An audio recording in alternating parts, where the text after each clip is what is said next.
Welcome back to this next video in which we are discussing the parathyroid glands and vitamin D. Okay, so we've discussed the gross anatomy of the parathyroid glands, and we've discussed the histology of the parathyroid glands. We've also discussed that the function of the parathyroid glands is going to be in bringing blood calcium level back up if it goes down. Okay, so it's in the response to hypocalcemia.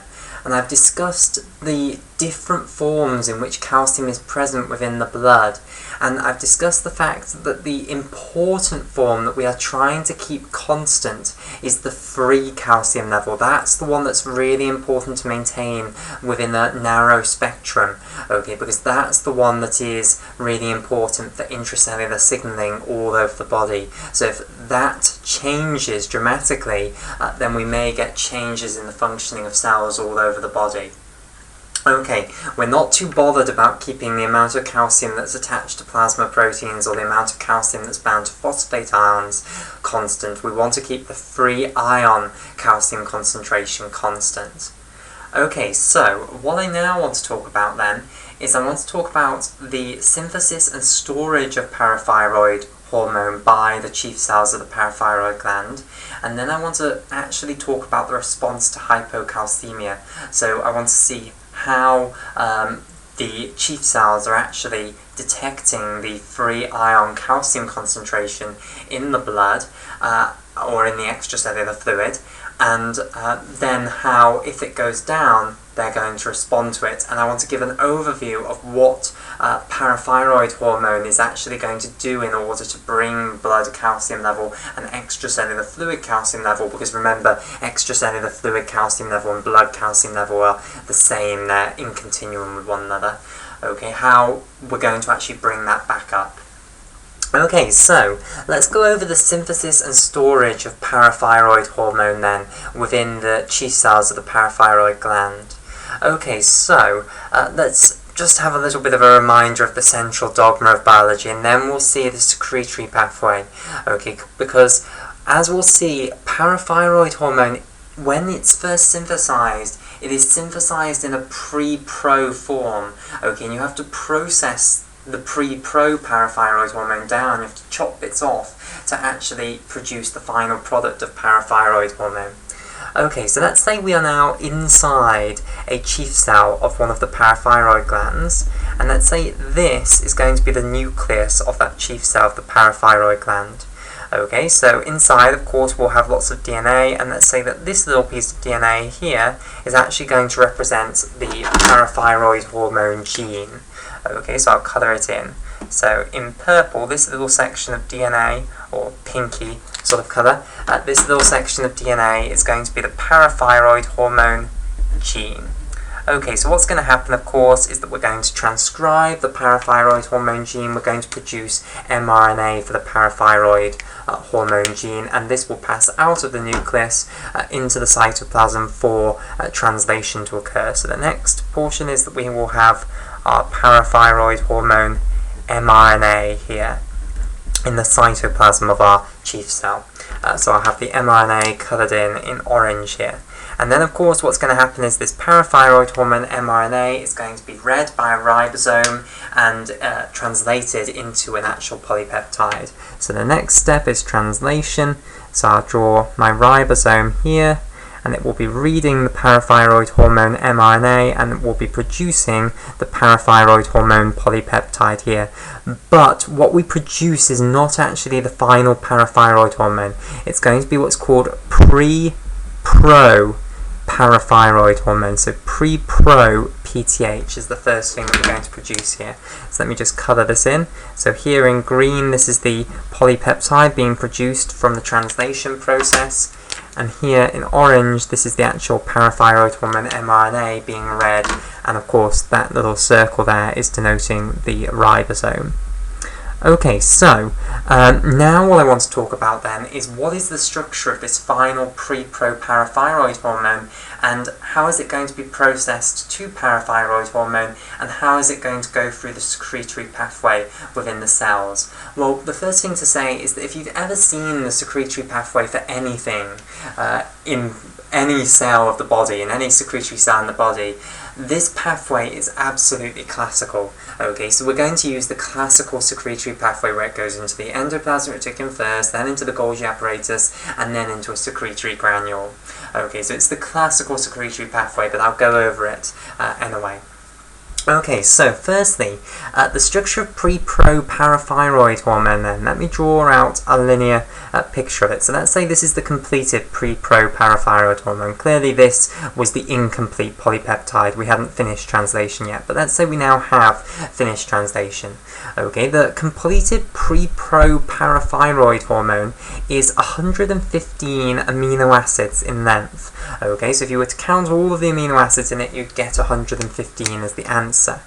Now, the final parathyroid hormone is not going to be that long. It's going to be 84 amino acids. So the remaining portion is not going to be part of the final product, parathyroid hormone. Okay, so the first bit that I want to tell you about is the first 25 amino acids. So the first 25 amino acids are not going to be used in the final parathyroid hormone molecule. Okay, and those are actually what's known as the signal sequence. So the first 25 amino acids of pre-pro parathyroid hormone are what are known as the signal sequence. And the signal sequence is something that you find in many different proteins that need to be targeted to the endoplasmic reticulum. So if a protein needs to be targeted to the endoplasmic reticulum for processing, then it's generally going to have a signal sequence at its beginning. Okay, and this signal sequence will tell the machinery of the cell that this protein needs to go into the endoplasmic reticulum. Okay, so that's what the first 25 amino acids of pre-pro parathyroid hormone are going to be for. They're going to be to send it to the endoplasmic reticulum so that the cell's machinery knows that this needs to go into the endoplasmic reticulum, and going into the endoplasmic reticulum is really important to go down the secretory pathway. So all proteins that are being secreted need to go into the endoplasmic reticulum firstly. Then the next 6 amino acids, and by the way, let's just keep track of this in our heads. So 25 amino acids, take 25 off 115, that gives us 90 in the remaining portion here. So we're almost down to our 84 amino acids, which will be the final parathyroid hormone. So there's just another 6 amino acids to get rid of, and that's this portion that is next here. Okay, so there's then another region which makes up 6 amino acids following the signal sequence. Okay, and by the way, this is the amino terminus of the protein. This is the carboxy terminus of the protein. And this little sequence here is known as the pro sequence, and this is a sequence that's going to be cleaved off in the processing of the pre-pro parathyroid hormone, and we'll see when the pro sequence is actually going to be cleaved off. The remaining portion, which is then the final 84 amino acids, that is the actual parathyroid hormone. So this is the parathyroid hormone, the PTH. That's the bit that we actually want to keep. So that's 84 amino acids in length. Okay, right, so now let's talk about what's going to happen to our pre-pro parathyroid hormone. So it's just been secreted by some ribosome. The N-terminal signal sequence of 25 amino acids is now going to result in this pre-pro parathyroid hormone going into the rough endoplasmic reticulum. So I will draw a bit of rough endoplasmic reticulum on my diagram here. Okay, so remember the rough endoplasmic reticulum is continuous really with the nuclear envelope. But to draw it simply, I'll just have a little portion of it here, okay? If we cut in certain planes, we would see pictures like this where it looks separate from the nuclear envelope, but remember, it is part of the nuclear envelope, really. Okay, but let's say this is my rough endoplasmic reticulum. So here is my rough endoplasmic reticulum, my RER for short. Okay, right, so what's now going to happen to my pre-pro parathyroid hormone is that it's going to be targeted into the rough endoplasmic reticulum by the signal sequence here, and in the process of the pre-pro parathyroid hormone getting into the rough endoplasmic reticulum, the signal sequence will be cleaved off. Okay, so by the time we actually end up in the rough endoplasmic reticulum, what we will now have is a polypeptide of length 90 rather than 115, which will consist of the pro sequence there in red, and the actual parathyroid hormone sequence of 84 amino acids following it. Okay, so the signal sequence is cleaved off in the process of it actually getting the molecule into the lumen of the rough endoplasmic reticulum. And this molecule that we've now got here is known as pro-parathyroid hormone. So once you've lost the signal sequence and you're down to 90 amino acids, you are no longer called pre-pro-parathyroid hormone, you're now just called pro-parathyroid hormone. In the rough endoplasmic reticulum, what will now happen is the pro sequence will be cut off. So once it's got into the rough endoplasmic reticulum, processing will occur, and the pro sequence will be cut off, and of course the parathyroid hormone will fold into its correct shape. Okay, so I'll now show it as a little box rather than as a linear polypeptide like so. So it'll fold up in the rough endoplasmic reticulum after the pro sequence has been cleaved off, and here we now have our final parathyroid hormone. Now what needs to happen is it needs to be packaged into secretory granules, and for that to occur it needs to go from the rough endoplasmic reticulum into the Golgi apparatus. So what we now need to have here is the Golgi apparatus. Now remember, the Golgi apparatus is made up of loads of separate stacked membrane-bound compartments like so. Okay, usually about 7 of them, but I don't think I want to bother drawing 7, so I'll just stop at 4 here. Okay, and remember these sort of flat discs of membrane, these are known as cisternae. Okay, so that's the plural. So these are the cisternae of the Golgi apparatus, so this is the Golgi here. So you have lots of these disc-like compartments stacked on top of one another, and that's what's known as the Golgi apparatus. And proteins move from disc to disc. So what's going to happen is the parathyroid hormone is going to be transported from the rough endoplasmic reticulum to the bottom portion of the Golgi here, okay, where the cisternae are the largest. So here we go. Here is my parathyroid hormone now in this bottom cisternus of the Golgi apparatus, and it will gradually move through the Golgi, and then once it's got to the top of the Golgi, it will then be packaged into a secretory vesicle. So a secretory vesicle will bud off from the Golgi, okay, and this will contain the parathyroid hormone. Okay, so this is how the parathyroid hormone will actually end up being packaged into secretory granules. So this vesicle here, it's now called a secretory vesicle, or you could call it a secretory granule. Okay, so that's the way in which we actually package the parathyroid hormone in our chief cells up into secretory granules, and now the secretory granules will be stored in the cytoplasm of the chief cell, ready for release to actually occur if we get the stimulus to drive release. Okay, so we've now talked about the synthesis and storage of the parathyroid hormone into secretory granules. What I want to now talk about is the actual response to hypocalcemia. How are chief cells going to detect a fall in blood calcium levels, specifically in free blood calcium levels? So they are going to detect free calcium concentration, not total calcium concentration. They're better than biomedical scientists. They can detect the free calcium concentration, the really important parameter, whereas we detect the total calcium concentration, the less important parameter. Okay, right, so let's go over how they're going to detect a fall in blood calcium level and then the release of the parathyroid hormone, and then we'll have the broad overview of what parathyroid hormone is actually going to do all over the body to try and bring blood calcium level and, of course, also importantly, extracellular fluid calcium level back up. Okay, so release then. So normally, well, it's not a case that it actually, well, how can I say this? The way it works is that normally a normal blood calcium level is inhibiting the chief cells from releasing the parathyroid hormone, and then once blood calcium level falls down, that inhibition is lost. So it's a disinhibition rather than an activation. Okay, so it's not that a fall in calcium concentration is going to activate the chief cells, it's that you're going to stop inhibiting the chief cells, but of course it comes down to the same thing. Okay, so chief cells then, I'll draw a chief cell here. They're going to have receptors for free calcium ions on their surface. Okay, so here is the nucleus of my chief cell, and I'll put on some of these secretory granules which are going to contain the parathyroid hormone. So I'll colour those in blue here. Okay, right, so we're all set up.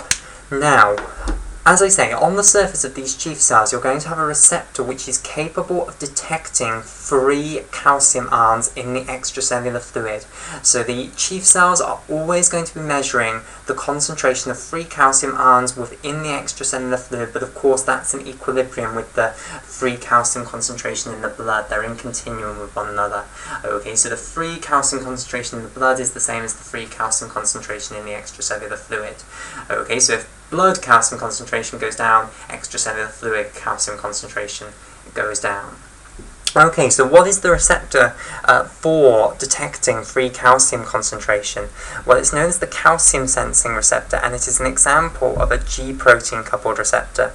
So here it is, and for short, it's abbreviated down to the CASR, like so. And this stands for the calcium sensing receptor. Okay, so you can put a little dash there if you like, the calcium sensing receptor.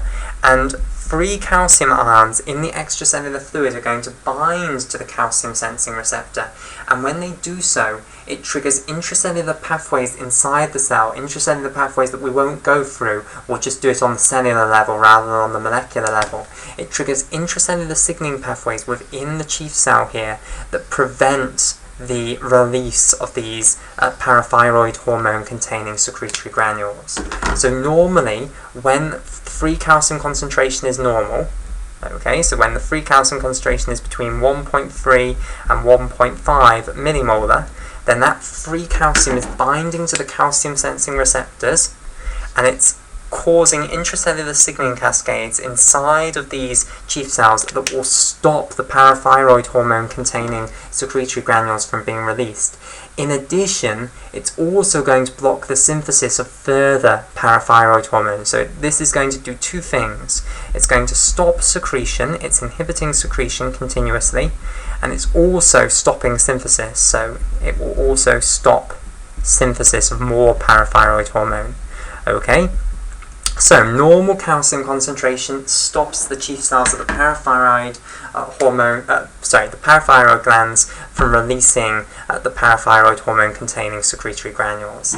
Now, of course, let's say blood calcium level and extracellular fluid calcium level goes down, and of course I'm talking about free calcium level, but of course a free calcium concentration going down will also be mirrored in a total calcium concentration going down.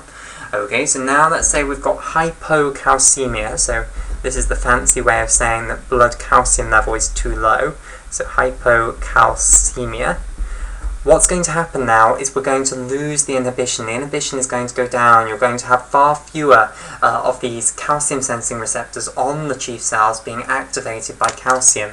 Okay, so the intracellular signaling cascade will go down, and the inhibition of the release of the parathyroid hormone containing secretory granules will stop. So now that's going to lead to release of the parathyroid hormone. So the parathyroid hormone is going to be released into the extracellular fluid and then into the blood. Okay, so parathyroid hormone is going to be released. In addition, of course, what's going to happen is you're going to stop the inhibition of the synthesis of parathyroid hormone, so the chief cells are also going to start making more parathyroid hormone. Okay, so once they've released lots of parathyroid hormone, of course they need to replenish their stores of it, and now that the calcium is no longer activating the calcium sensing receptors, that inhibition of the synthesis of parathyroid hormone will have been lost, so they'll start making more parathyroid hormone. Okay, so a drop in blood calcium level causes parathyroid hormone to be released into the blood by the chief cells of the parathyroid gland then. So now what I want to do is give an overview as to the things that parathyroid hormone is going to do. And then what we'll do is go through the pathways in detail. So firstly I'm just going to give an overview, then we'll go through things in detail. Okay, so overview then. It's going to act on 3 different tissues majorly. It's going to act on the kidneys, okay, to alter how much calcium is being excreted in the urine. It's going to act on the bone, which is of course a huge store of calcium. There's a huge amount of calcium stored in the bone, so it's going to tell the bone to release calcium into the blood. And it's also going to act on the gastrointestinal tract indirectly through vitamin D. So parathyroid hormone doesn't act directly on the gastrointestinal tract, but it is going to act indirectly through vitamin D to increase the absorption of calcium from the gastrointestinal tract. Okay, so the rapid things that are going to happen when parathyroid hormone goes up in the blood is that the kidneys are going to start resorbing more of the calcium that comes into the glomerular filtrate. So of course in the kidneys we're continuously filtering fluid from the blood into the Bowman's capsule. Okay, and then what happens, and we'll go through this in a lot more detail, but then what happens is that fluid flows through the nephron and loads of things are resorbed back. Now a lot of the calcium, usually 98% of the calcium, is going to be resorbed back, but some of it does end up in the urine. Okay, so about 2% of the calcium that was in the original glomerular filtrate will actually end up in the urine. If we are hypocalcemic, then we want to reduce the amount of calcium that we are wasting and putting into the urine. And by the way, the usual reason that we can afford to get rid of some calcium is because, of course, we do have calcium coming in the diet. Okay, so to maintain the balance, we want the amount of calcium that's coming in the diet to be the same as the amount we're excreting through means such as the urine. Okay, so that's normally in balance. However, if we're hypocalcemic, we don't want to be putting any calcium into the urine. So we will alter kidney function so that we resorb more of the calcium. So I will put here, we're going to resorb more calcium. Okay, and we'll have a look at the exact mechanisms later for how this is going to occur. In addition, there's a more clever mechanism, a slightly subtler mechanism. I mean, this one's pretty obvious as to what to do, but there's a subtler mechanism, and that is that we're going to get the kidneys to resorb less phosphate ions. Okay, so we're also going to tell the kidneys to resorb less phosphate ions. Now, why is that a good idea? So, phosphate is also filtered into the glomerular filtrate. It doesn't get excluded. It does come through into the glomerular filtrate in the Bowman space. And again, a lot of it is resorbed by the nephron, but then some does end up in the urine. What we're going to do, what parathyroid hormone is going to tell the kidneys to do, is resorb less of it, chuck more of it into the urine. And the idea here is that we are going to reduce blood phosphate levels. Now, why is that a clever thing to do? Well, if we reduce blood phosphate levels, then the calcium ions in the blood that are bound to phosphate ions are going to be released. Okay, so we know that one of the forms that calcium exists in within the blood is bound to phosphate ions. If we take loads of those phosphate ions away, then the calcium ions that were bound to them are going to now be free calcium ions. And remember, the important parameter that we are trying to repair is the free calcium concentration, not the total calcium concentration. We want the free calcium concentration to be higher. Okay, that's the really important one that needs to remain the same for cellular signaling not to go wrong. Okay, so what we're going to do is we're going to reduce the amount of calcium that is bound to phosphate ions, and all of that calcium that's now no longer bound to phosphate ions will become free calcium, and therefore we will raise the free calcium concentration. So we're going to resorb less phosphate ions to make the phosphate concentration in the blood go down, and therefore the calcium ions which were previously bound to those phosphate ions, which we've got rid of, will now be free, and that will help us to bring back up free calcium concentration. So remember, this is all down to understanding the that important distinction between total calcium concentration and free calcium concentration, and understanding that the important one to try and maintain is the free calcium concentration. Okay, so what we're also going to do is act on bone, and we're going to increase resorption of bone. So bone is a massive, great store of calcium. We've got a huge amount of calcium stored in bone. So what we can do, of course, is we can release the calcium from the bone. We can break down a little bit of bone and release that calcium into the blood to bring our blood calcium level back up. So resorption of bone is going to go up, and we'll discuss that process in much more detail later on. Okay, so those are the rapid responses. However, more long term, what we're going to do is we're going to have actions on the gastrointestinal tract. So next time you eat a meal, we are going to want you to absorb more of the calcium from that meal. We want you to maximize the amount of calcium that you can absorb from the meal. Okay? Parathyroid hormone is not directly going to tell the gastrointestinal tract to absorb more calcium. Instead, what parathyroid hormone is going to do is it's going to recruit vitamin D. It's going to activate vitamin D, and vitamin D will then tell the gastrointestinal tract to absorb more calcium. So in the gastrointestinal tract, of course, we're going to absorb more calcium, but there's another subtle thing here.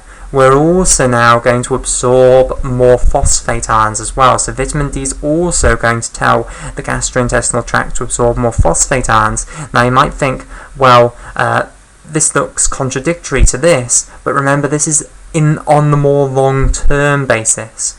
In the short term, we brought calcium level back up by resorbing more calcium in the kidneys, chucking out phosphate ions to release calcium ions from being bound to phosphate ions in the blood, and instead to go over to the free form, which is the more important form to have correct. We've also released calcium from the bone to bring calcium level back up. That was our short-term solution to the hypocalcemia. Now what we're trying to do is a more long-term solution. So we're absorbing more calcium in the diet, but we also want to repair the damage that we did earlier by chucking away loads of phosphate ions that didn't need to be chucked away. So we're going to repair that. We're going to absorb more phosphate ions to replace the ones that we lost because the kidneys were chucking them away in the short term. So understand that these are the short term things that we're going to do to raise blood calcium level. This is the longer term thing we're going to do next time you actually eat a meal. We're going to absorb more calcium and absorb more phosphate to make up for that phosphate that we lost in the urine earlier on. Okay, so that's an overview of what parathyroid hormone is going to do. In the next video, we will begin the in-depth discussion of these mechanisms, and we'll begin with its actions on the kidneys.